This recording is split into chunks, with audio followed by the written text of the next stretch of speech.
Inspired by the brains behind the MIT Sloan Sports Analytics Conference. Built by the brawn of Daryl Morey and yours truly, Jessica Gelman. And generously brought to you by our partners at Oracle. Live from our work-from-home studios to yours, we proudly bring you Trash Talking, a podcast designed to debunk and demystify the use of analytics in sports.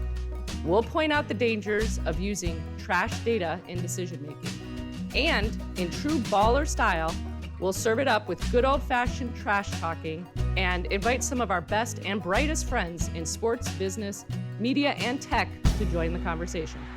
And now, at 5'8" from Kager, also known as Kraft Analytics Group, and MIT Sloan Sports Analytics Conference co-founder, Jessica Gelman. Also, weighing in at just over 200 pounds with a full beard from the Philadelphia 76ers, and the other MIT Sloan Sports Analytics Conference co-founder, Daryl Morey. In our fifth episode, we are thrilled to welcome Shane Battier, two-time NBA champion with the Heat, an NCAA champion at Duke, College Player of the Year, and one of my all-time favorite players. He was profiled by Michael Lewis in the No Stats All-Star in the New York Times Magazine. He currently serves as the Vice President of Basketball Development and Analytics for the Miami Heat. He's always voted best dressed at Sloan each year. And today, we'll cover the role of analytics in Shane's playing career, his current front office position, how COVID has affected player evaluation, the upcoming season, and of course, Battioke. Can't wait to cover Battioke. Did Battioke get killed by COVID too? Luckily we were able to we pivoted this year. We had an event called Cabernet with Battier, and so we incorporated two of my favorite loves, red wine and karaoke. And so Cabernet with Battier was a big success. Daryl, you need to come and defend your title one of these years. There's apparently no limit to the number of puns you can make with the Battier name. We're learning. And then also, I'm currently searching my spam folder for my invite. That must be where it went for your Cabernet with Battier. I think the competitors were afraid. They were afraid of me joining and winning. Is my sense.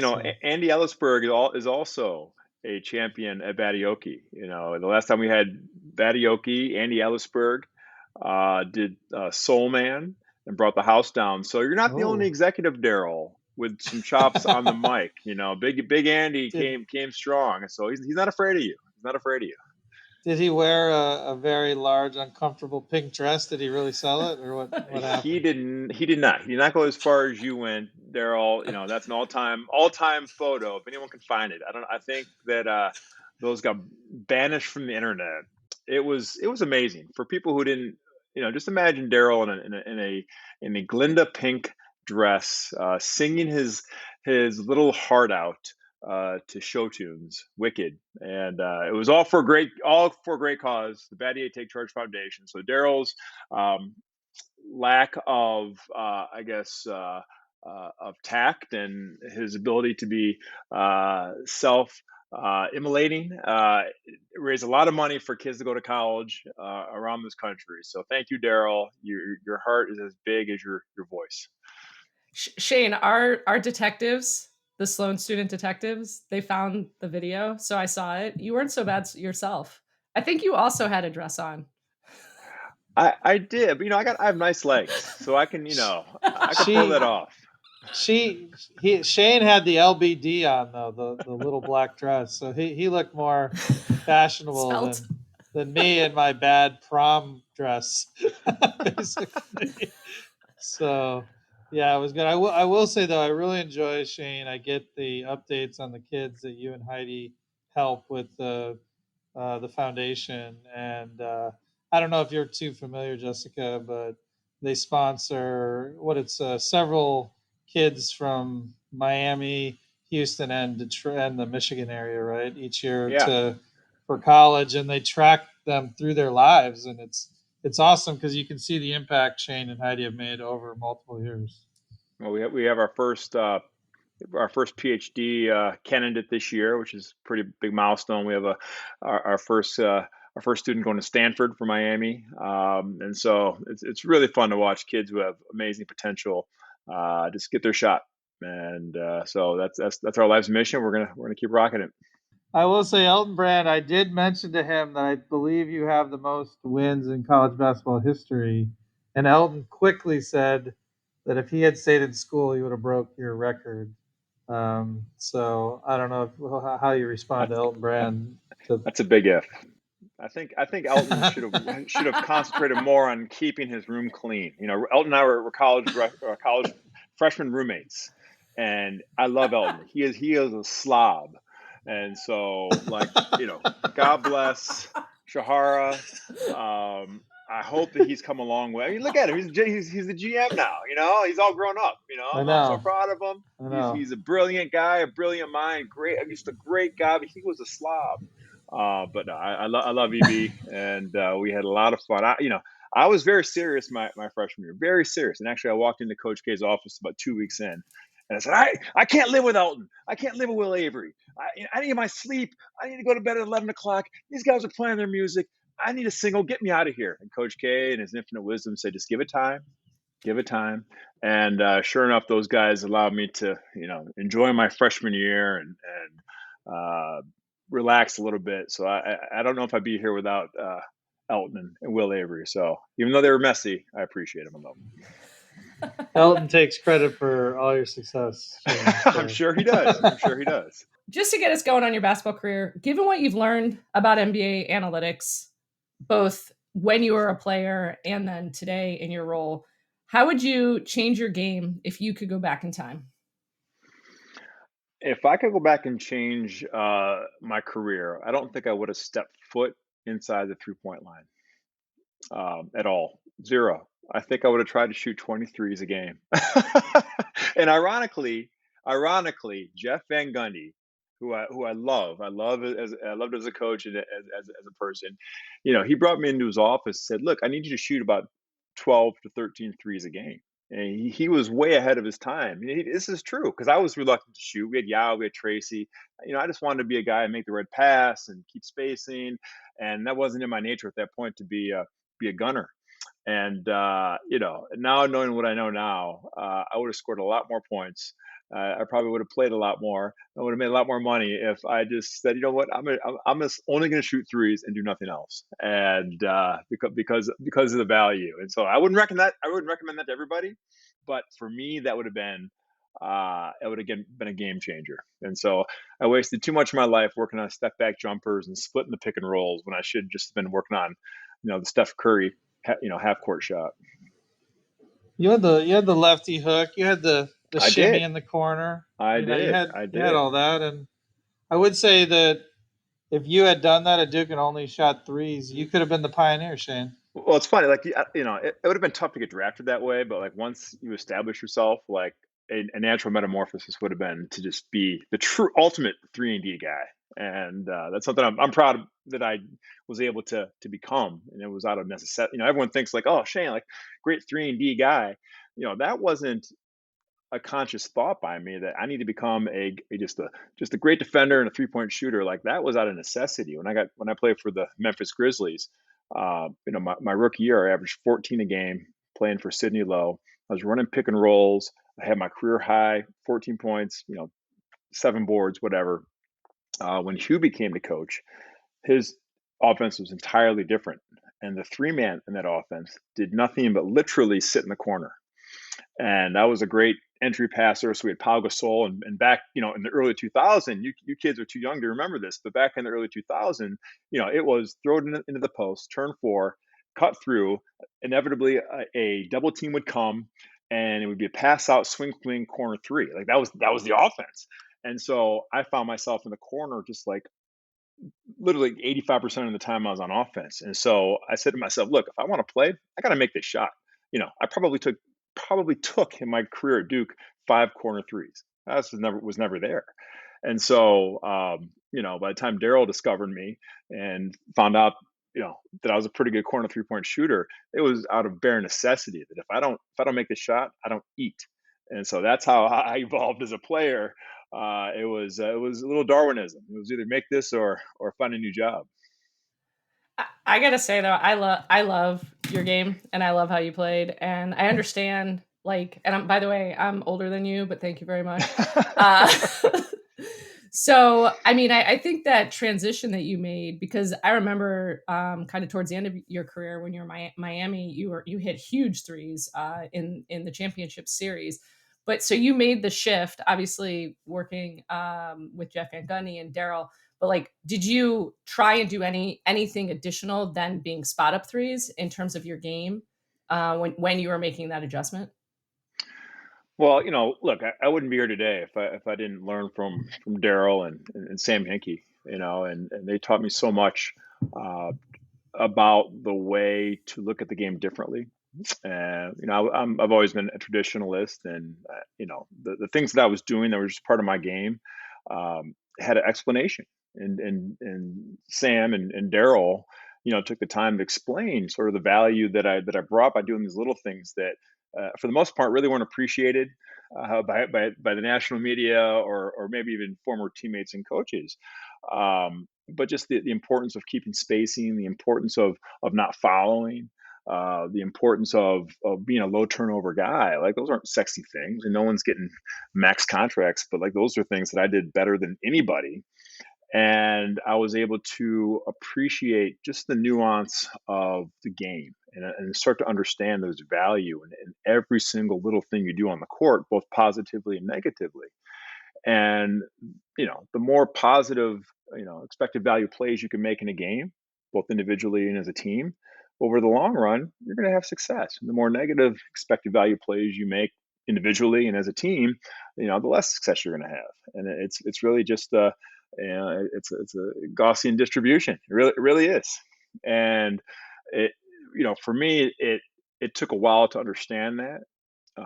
But with work, and that's the thing about analytics, it's not always intuitive, and it does take work, and it does take asking questions and going through examples. And I was able to live it, and so I was able to understand what was sort of a real application of analytics and what was more academic. And so I lived it, and so I had skin in the game, as Taylor would say, and it just spoke to me. And so um, I looked at it as a huge advantage. I didn't think it was, the only way, but I thought for myself, being an early adapter, it was a huge advantage for me. I would say one thing that I always thought you were great at, Shane, was figuring out what those impacts were, and then figuring out what the team needed and doing that. You had like a versatility. Actually, did you actually consciously, possession by possession, think about what's most needed, or did you think maybe more like at a game level, like this game, my best contribution is going to be X for us to win this game? I don't think it was a conscious thought. Um, I just wanted to win. I think it came down to being a competitor, and that was when I was a young kid growing up in Detroit. Like, I was the only mixed kid. I had a black dad, white mom. I was a foot taller than everybody else. I was different, But when I realized that I helped my team win in kickball or basketball or baseball, my friends look good. Doesn't matter what I did. If I helped them win, then I'm loved and I play. People want me on their team. And so I took that mentality throughout my entire pro career of like, look, like, it's not about what I do. I could care less about my stats. I could care less if I got attention. I knew that if our team won and won big, then, as Hubie Brown used to say, we all take the same train uptown. Um, it really was what's the best way to win? And whether it's diving for loose balls, getting back in transition D, keeping spacing, taking tough assignments, um, just I wanted to make myself so valuable that the coaches sweat every second I was off the floor, and I wanted to make their life hell. That if I didn't play 38 minutes, We had Sue Bird on a couple weeks ago, and one of the things that we talked about is, as a professional athlete at the level that you played, now on where you are, you kind of get to see there's things that you just knew as an athlete made a difference and weren't captured in the stats or in analytics. Is there something today that you are like, this needs to be captured or should be captured? I mean, and maybe you can't give away any secrets to Daryl as you're working on those things. Daryl has all the secrets. He has all the secrets. No. Shane made the finals last year, so I definitely know this. So. I think it's super important to understand this: what's real, what's not. There's some fantastic research that I read at Sloan every single year, and some really smart people that come through. And I talk to a bunch of people in the industry, and I had the advantage of playing at the highest level and testing some of these theories out. But understanding what's real and what's theoretical is maybe super important. And that's true as a player, and that's true as an executive, right? And if you're out there as a player, and you know that a guy's kind of a shaky jump shooter, you don't need the analytics to know if he makes a couple. Then it's like, nah, it's not real. Those are a couple fake makes, right? And you don't overreact to like a small sample size, And it's the same thing that when Daryl's team produces research, or my team produces research, to be able to look at it and say, okay, this is interesting, or this is either short-term thinking or this is long-term thinking, and it's really important. You save yourself a lot of time, maybe chasing down rabbits you can't catch. At the same time, though, those are some of the best discoveries you make chasing those rabbits. But understanding what's real, what's not, and being able to do that decisively and quickly I think is a really important skill. Early in the year, I think what Shane said is super important. You have to make sure not to over or underreact. Like, so if you just happen to, for example, we've started the season, we haven't hit a lot of our threes. That can really skew things and say, we should push the panic button, but because we had a bad loss a couple days ago. But the flip is just as bad, which is like not pushing the panic button when these games matter just as much as later if there is something fundamental. And I do think analytics really helps you try to tease those things out. Yeah, that's I think where Daryl helped me the most, and um, he allowed me to look at the game unemotionally, and in a lot of ways, I think that was good for me as a defender. It's better to be unemotional about what your job is. As an offensive player, you need a little emotion. I think so. I think it actually kind of hurt me as an offensive player, but as a defensive player, to understand streaks and understand the probability of a guy getting super hot, and the probability of a player, making shots that you'd expect him to miss more often than not. The probability of when he goes to the basket, he gets fouled at a super high rate. He's going to make those free throws at a super high rate, and what the other side of that is. And so, as a defender, looking at a Kobe or a T-Mac or Paul Pierce, Ginobili, and looking at him as literally as a bunch of ones and zeros, instead of this great superstar, which is super intimidating because they look they're larger than life. It gave me a fighting chance. This slow old man who couldn't jump, and that's where I think Daryl and Sam's contributions really helped me as a player.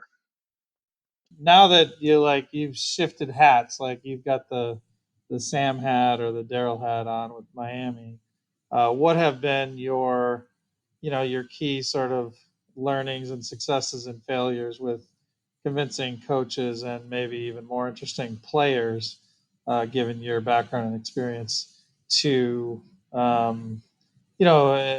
understand and integrate that into their game where it makes sense? Yeah. Um, it's funny that the math's the math, and I'm not classically trained in analytics. I was a religion major, for goodness sakes. I tried to take CS 55 at Harvard online. That did not go well. All right, so that's just not the way I think. It is a very difficult profession, so I respect anybody who can do that. But at the same time, I understand what the research says, and again can determine sort of what's applicable, what's real, what's not. Um, you know, when you put the executive hat on, and I tell this to anybody who wants to become an executive or work for a team, throw in a behavioral psychology class. And it's no different than any other profession. As much as you understand the math and can reproduce the math and have really great data and great numbers, if you don't understand people, if you don't understand how people learn, if you don't understand biases and blind spots, you're wasting your time. All right. And so there's, I'm sure you've both dealt with this a lot, to be able to communicate your ideas thoughtfully, concisely, and rationally is as much a part of becoming someone who's in the data space in sports as the math. And that's not what they don't tell you that until you're actually in the fires. So if you're listening, go take Psych 101. All right, and thank me later. There's two kind of general areas of focus that I'd love to focus on with you, and Daryl can jump in on some stats and analytic rigor. But first is around culture. Both with all the championship teams that you played on in the NBA, the teams that you played on at Duke, and then obviously what you experienced with the Heat last year. Would just love your perspective, especially being both a player and now on this side of applying analytics and thinking through that. How do you think that culture can be quantified? And if it can, is it actually significant in terms of bringing championships? Daryl and I have a lot of discussions about, is these things that we know as athletes, is it predictive? So I think for you, having both sides is really, you'll have an interesting perspective. Well, I've played in all types of cultures, good, bad, and ugly. From winning championships with Duke and the Miami Heat to 23 wins for the Memphis Grizzlies. And so I've experienced every culture. But after all my experiences, I do think that you can measure culture. Now, it might not be in the modern way, using linear regressions and random forest models and sort of new age algorithms yet. I say yet. I think eventually we'll be able to. But when I think about this, I think about a friend of mine who owned a bagel factory in Toronto, and the production really slept off because there were so many misshaped bagels and it made the factory. And he could have came into his line workers and said, "Hey, this will not stand. We need higher quality. Let's stop making bad bagels. Stop wasting food here. Let's up our game here." Instead, he chose to up the culture in a much more remedial, measurable way for his workers. And all he did is he installed a bagel counter that the workers saw each day as they walked to the line to their stations, of how many misshaped bagels that were unsellable were made that day. And an amazing thing happened when people walked into work and they saw that bagel counter. They took it as a challenge to not be the caboose in the company on the line. And over the course of a measurable time period, everybody's performance, every shift, from the graveyard to midday, everybody's efficiency and performance was raised just off the basis of their competitiveness. And so it's an amazing lesson for me that, look, he wasn't trying to measure culture, but in a kind of a backdoor way, he was, and he was able to change the culture and measure the change by just pointing out how many misshaped bagels were made. And so I do think there are ways, small ways, easy ways to get a pulse on where culture is, how can it improve, and how can it decline. Well, here, something I think in college football, there are some schools that they give like little logos on the helmets. I think different coaches do it for different reasons. There's like a great tackle or whatever, some of the like unspoken little things that happen on special teams.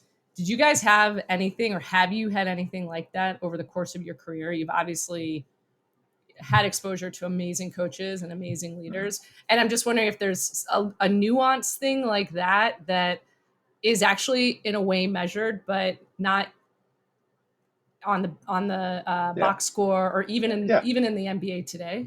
Absolutely. And I think great leaders and great executives, they know their people, and they know how to tap that vein. And I think about my time at Duke, and Coach K did a pretty slick thing in the preseason. Now we all play pickup pickup games before the season, right? And they're pretty competitive.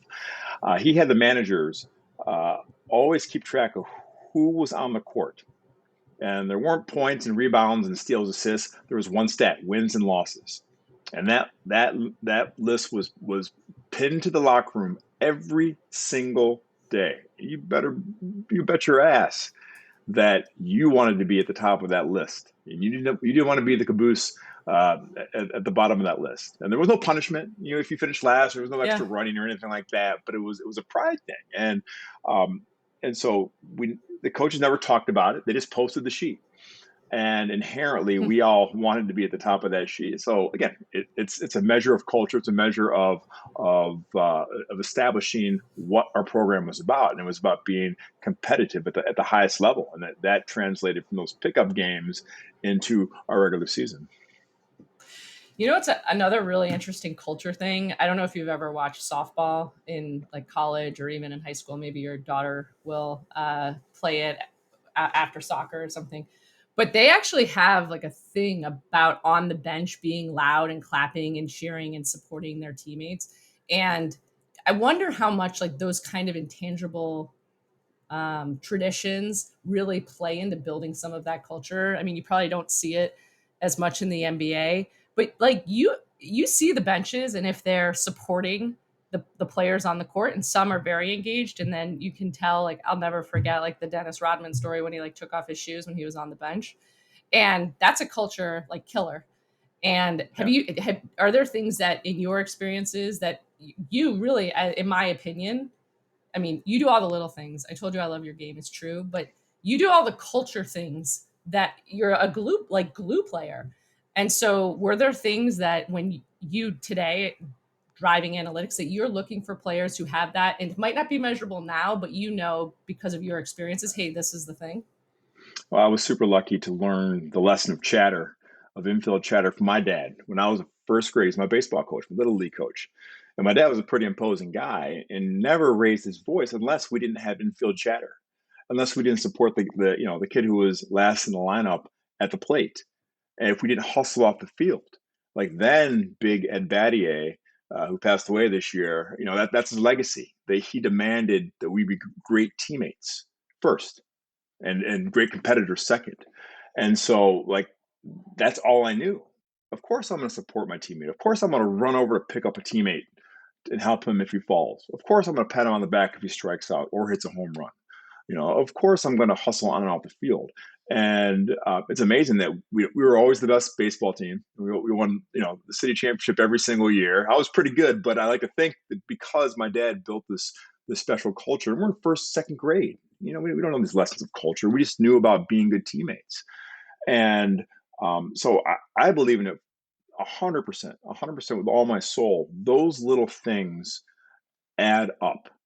And they're micro pieces of positivity, I call them. And the teams that win and win big have a lot of those micro pieces of positivity that add up to a competitive advantage. And so while we're not probably able to measure those things right now, we know what the components are. We know it's positivity. It's the ability to handle adversity. It's the ability to focus on adversity.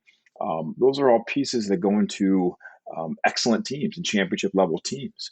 And, there's a lot of literature in the business world about this and building a C-suite team or a managerial team. I think it's absolutely applicable to the world of athletics and sports. I also just want to pause and say I'm very sorry about your father passing this year. Oh, thank you. But he sounds amazing.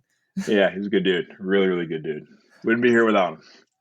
Yeah, I remember this year in the finals, Jimmy Butler was so exhausted, just physically, emotionally drained at the end.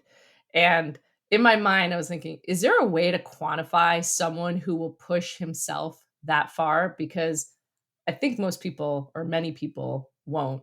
And is that something you think you could potentially measure? You might not have an answer, but just that's we're all in the analytics world, but that's where scouting still holds a huge a huge place in our game will always, to be able to watch a guy, how he interacts with his teammates, to watch a guy when they're up 20 or down 20. What's his body language or her body language? How does that player react to a coach talks to them after missed shots or an error?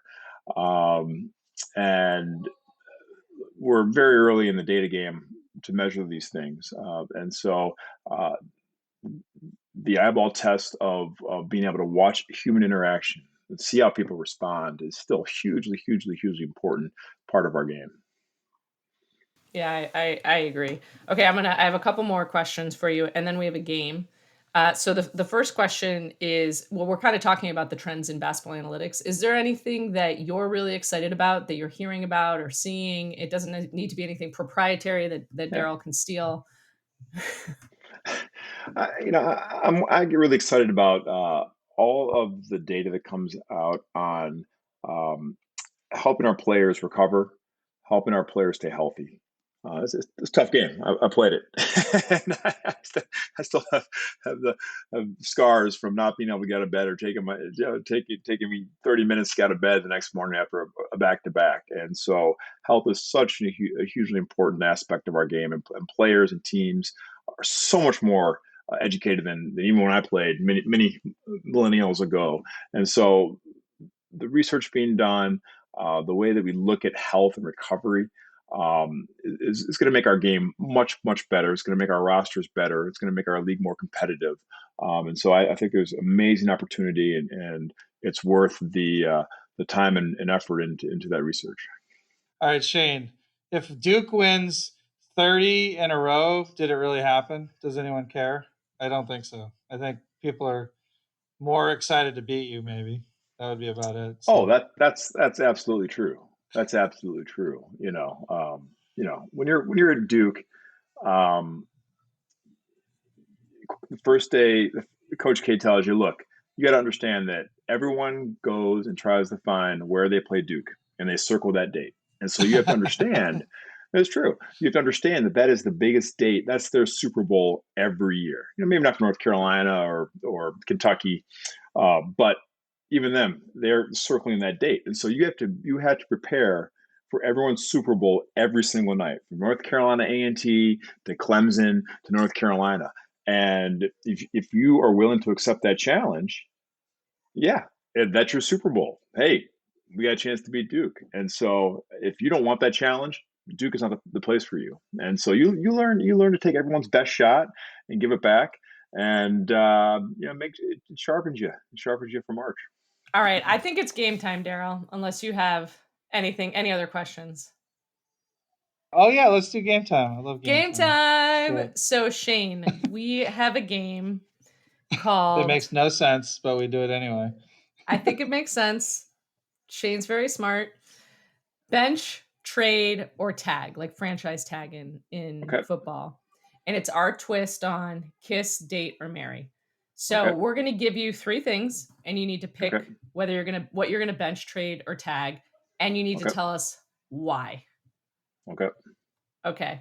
So I'll start. Winning streaks. We talked a little bit about this, but the Miami Heat's 27-game winning streak, the Houston Rockets' 22-game winning streak, and Duke's 32-game winning streak. Well, I'm trading the Duke one because that did not end in a championship. Okay. And so no one really remembers the streak. We lost to UConn that year in the national championship game. And so it was awesome, but by extension, is the 72-win Warriors tainted as well for you? Ooh. Because they didn't cap it? I don't really count that. I don't count that. Sorry. I don't count it. If you don't put the capper on it, it's not as good. And it was over 2 seasons, right? No, they won 71 or 72 in a season. You don't know that? Yeah. No, that's yeah. But they didn't end in a title, so I was just curious if I've lost 2 titles in my career, and when you fall short, you don't want to count it as a competitor. At least I don't. They may want to, but as me, I look at that as something I don't want to think about. So I'm going to bench the Heat one because not for any reason that's negative. It was much more explainable. The fact we won 27 games and we have you know three of the all time, four of the all time great players in NBA history. So it's a little explainable. So I got to franchise tag the Houston Rockets streak because that was unexplainable.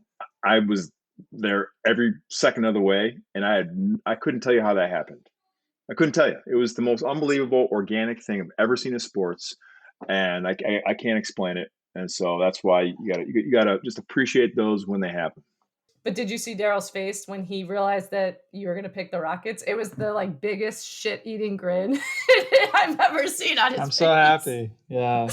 Well, the streak is all I have. We have no titles, and Shane just said I should go fetal and cry that I've never won one because my life means nothing. So I have to be happy with the streak. So it's good. It was a hell of a streak, Daryl. Yeah, it's not a bad thing to lead off with your resume.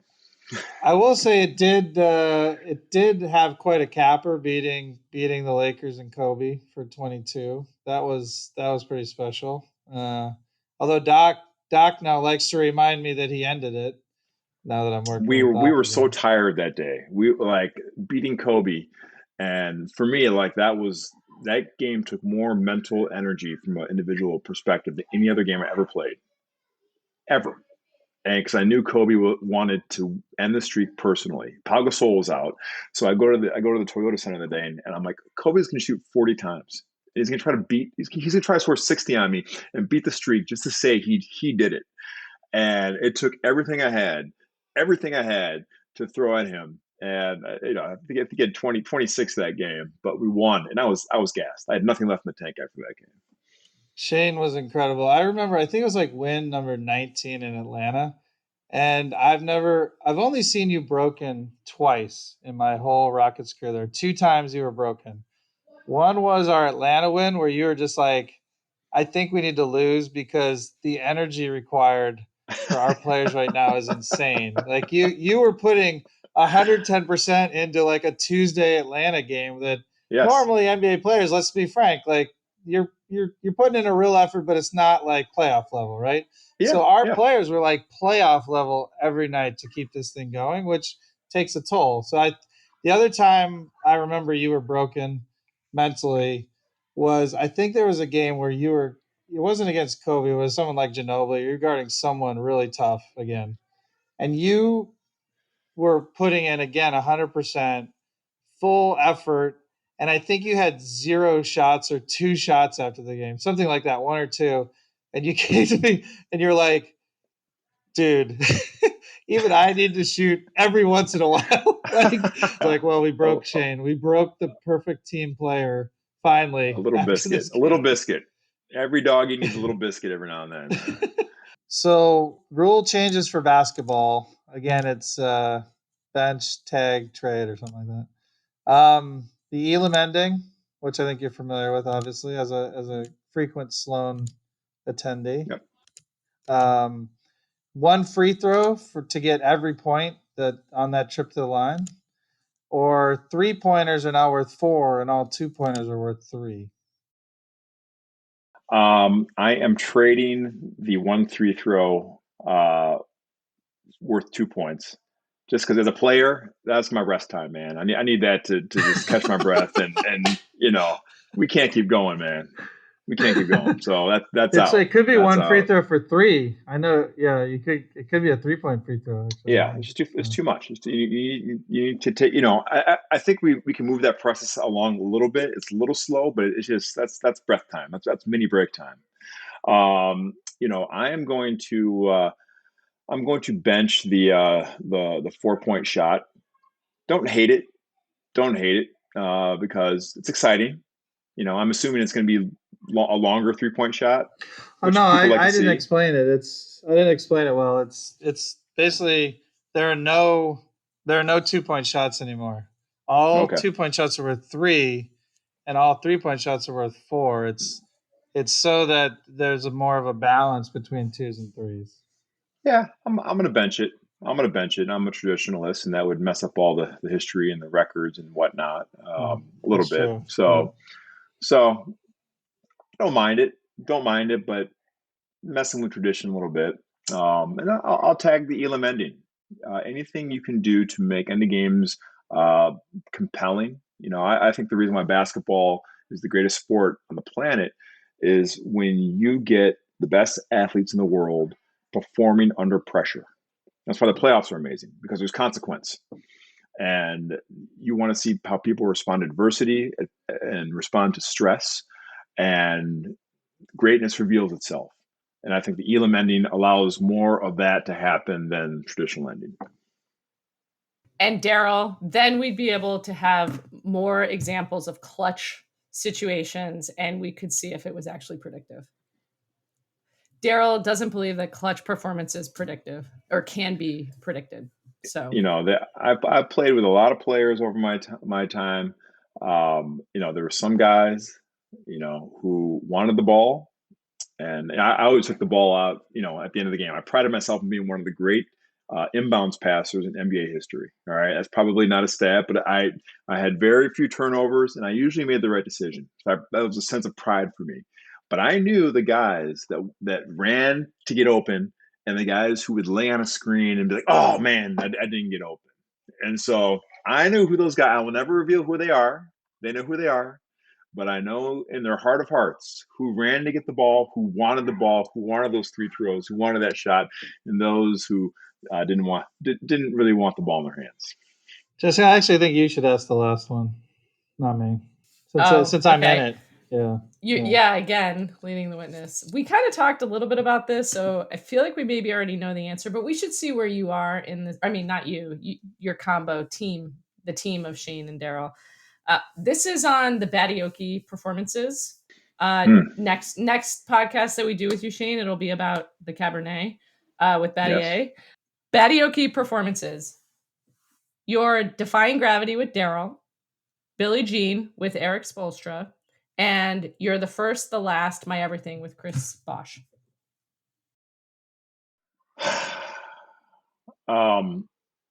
Chris Bosch is going to get traded because he's super talented and doesn't need any more recognition for his theatrical prowess. He's really funny.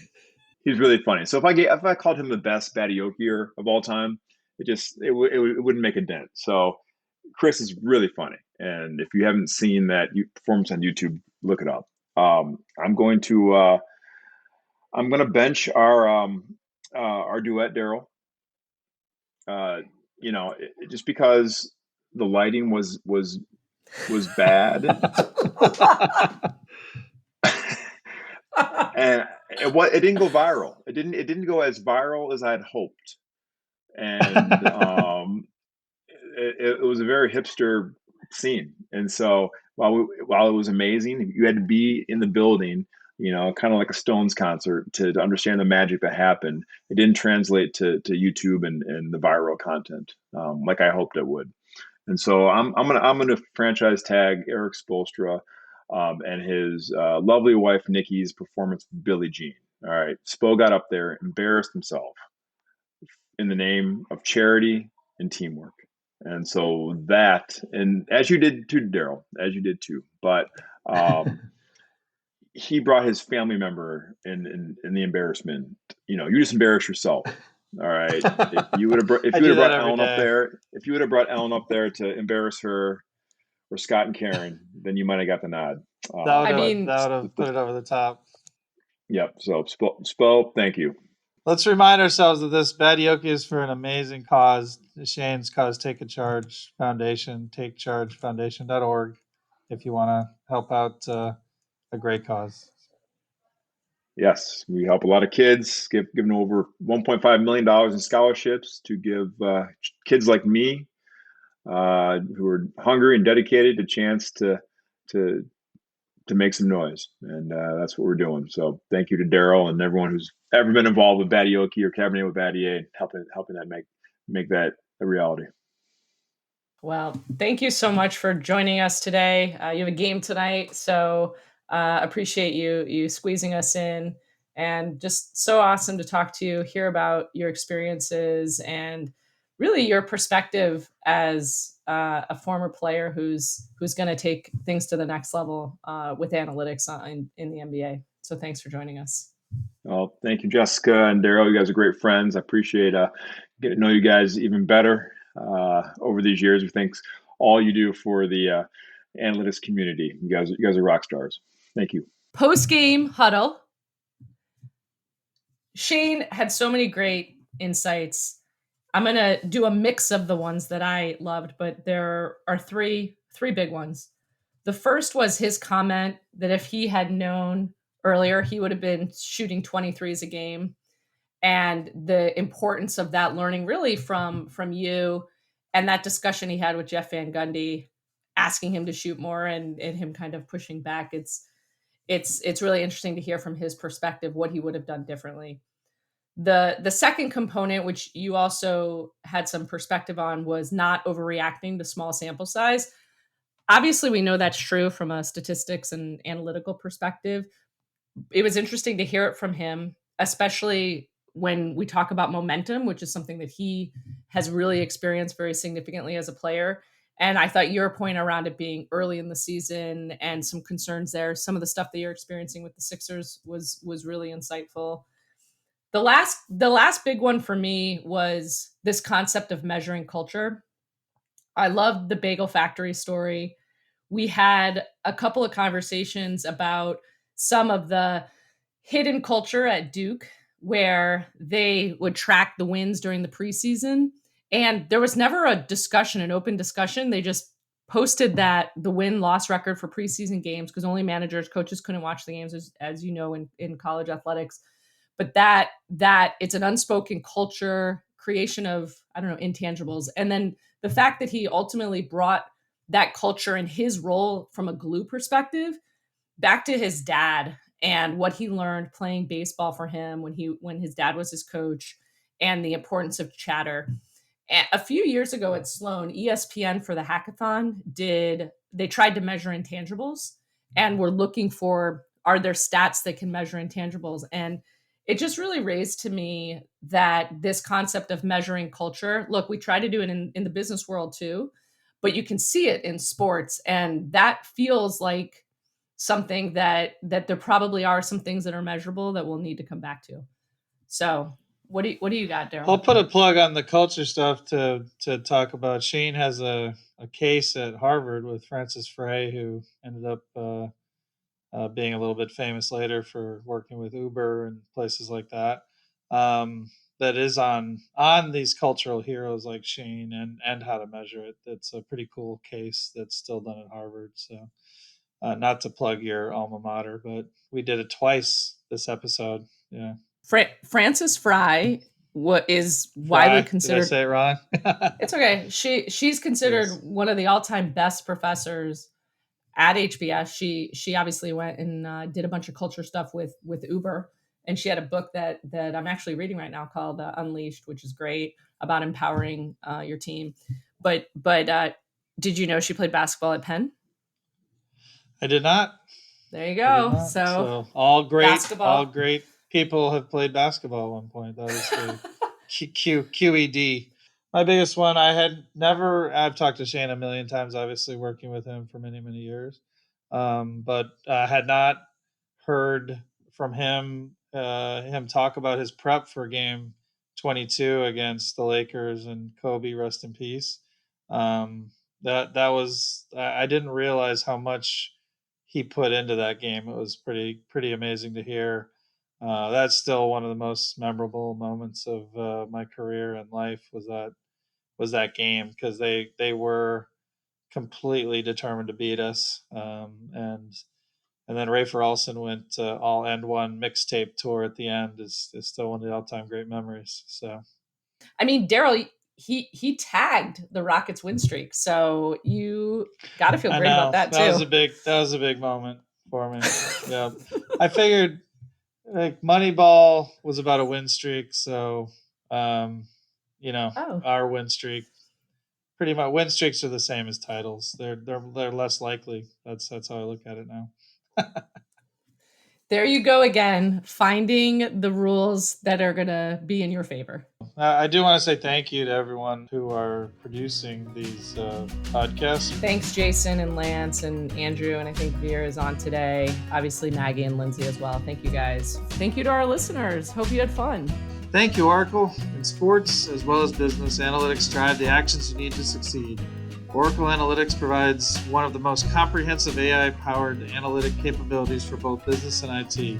When you're ready for peak performance, it's Oracle Analytics for the win. If you enjoy this podcast, please submit questions, comments, or feature topic ideas to trashtalking@sloansportsconference.com. Is it data or data or data?